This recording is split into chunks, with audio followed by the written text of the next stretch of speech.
Meus irmãos e minhas irmãs, paz e bem.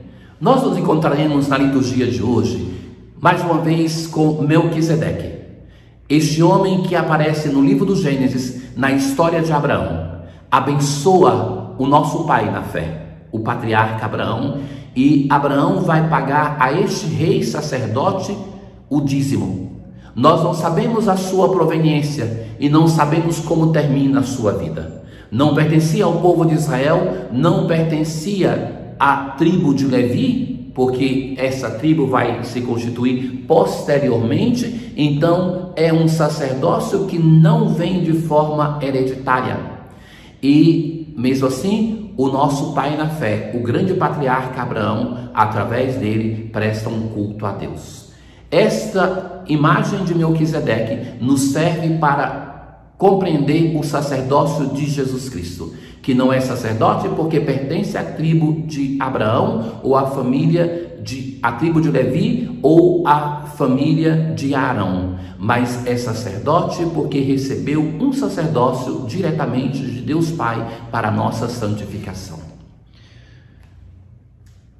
Na antífona de entrada de hoje, que é aquela de domingo, que toda a terra se prostre diante de vós, ó Deus, e cante louvores ao vosso nome, Deus Altíssimo.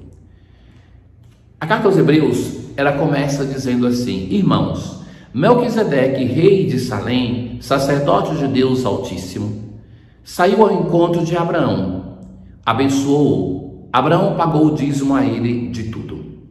O seu nome quer dizer rei de justiça, rei de Salém, rei de paz. Essa imagem de Melquisedeque é muitas vezes usada nos Salmos, em outros momentos do Antigo Testamento, e a carta aos Hebreus vai citar para falar do sacerdócio de nosso Senhor Jesus Cristo. De certo que, como já ouvimos antes, o povo de Israel era considerado por si mesmo um povo separado dos outros povos. Dentro deste povo tinha uma tribo que era responsável pelo serviço litúrgico, o serviço sacerdotal, a tribo de Levi. E dentro dessa tribo, a família de Arão. Jesus não pertence à descendência de Abraão nem de Levi.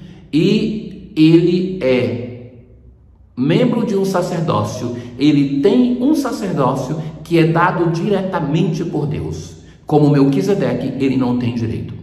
Mas de Melquisedeque, a tradição bíblica vai sempre dizer assim: ninguém sabe de onde ele veio. Não se sabe a que povo pertencia. Ele aparece na vida de Abraão e depois desaparece. Ninguém sabe então para onde vai. Assim é Jesus Cristo, proveniente o Verbo eterno do seio do Pai. Ele volta para junto do Pai para exercer o seu sacerdócio em nosso benefício.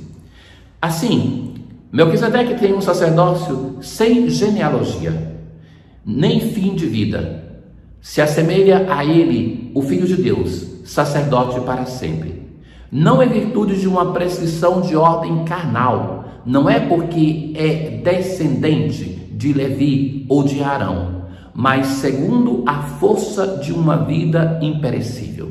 É Deus que constitui o seu Filho sumo sacerdote para ter misericórdia para conosco. Já no início da carta, ele vai ser apresentado assim: nós temos um sacerdote capaz de se compadecer de nós, porque partilha a nossa condição de fragilidade, e é assim para ter misericórdia para conosco. Pois diz o testemunho: tu és sacerdote para sempre, na ordem de Melquisedeque. Meus caros, vejam que na leitura de hoje, um personagem do Antigo Testamento é tomado como imagem de nosso Senhor Jesus Cristo. Nós cristãos assim lemos o Antigo Testamento. Ele se realiza no Novo Testamento.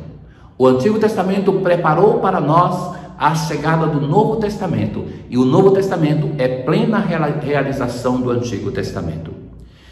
No Salmo de hoje, nós mais uma vez rezamos para reconhecer a escolha que Deus faz dos reis e sacerdotes de Israel.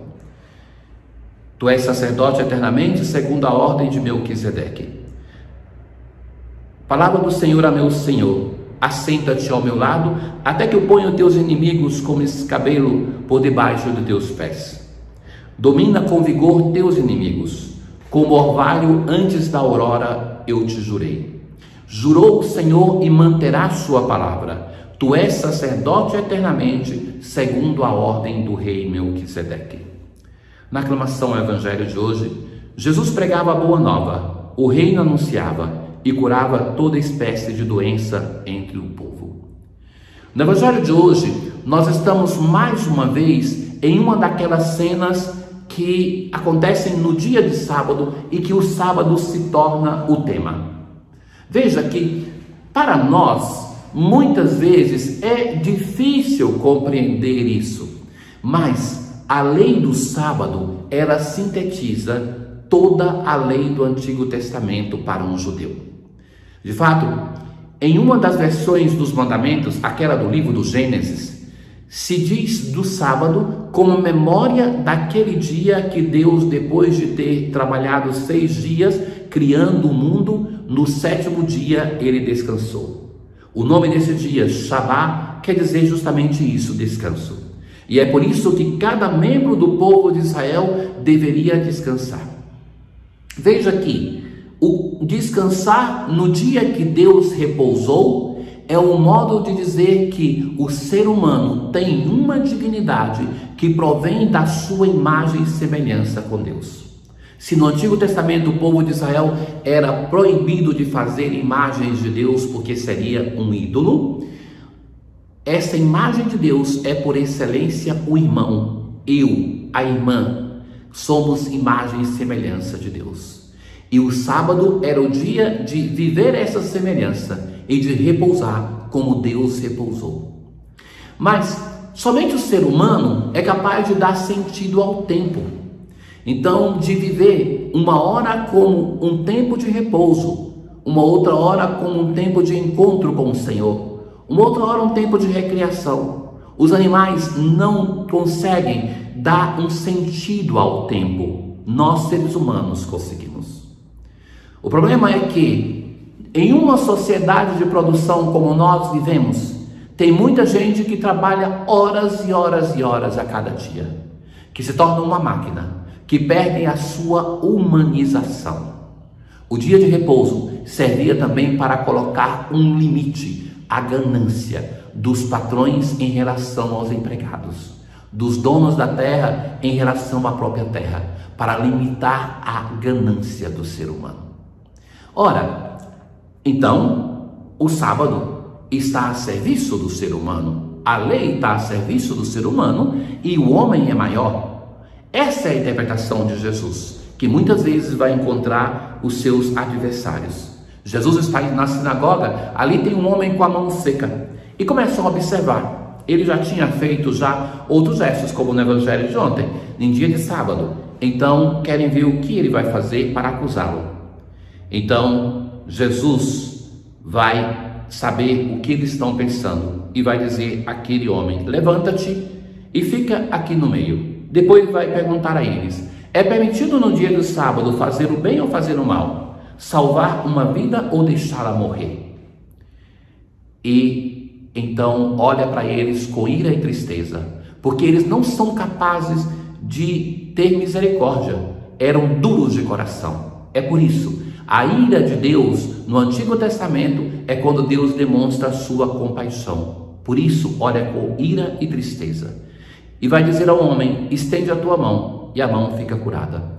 A partir daqui, é a primeira vez no Evangelho de Marcos que se fala que eles começam a tramar um modo para matar Jesus. Por que fazem isso? Porque Jesus mostra misericórdia na leitura rigorista que os fariseus e outros tinham sobre o preceito de sábado. Como Jesus disse no evangelho de ontem, a lei foi feita para o homem e não o homem para a lei. Deus eterno e todo-poderoso, que governais o céu e a terra, escutai com bondade as preces do vosso povo e dai ao nosso tempo a vossa paz. O Senhor esteja convosco, Ele está no meio de nós. Abençoe-vos o Deus Todo-Poderoso, Pai, o Filho e o Espírito Santo. Paz.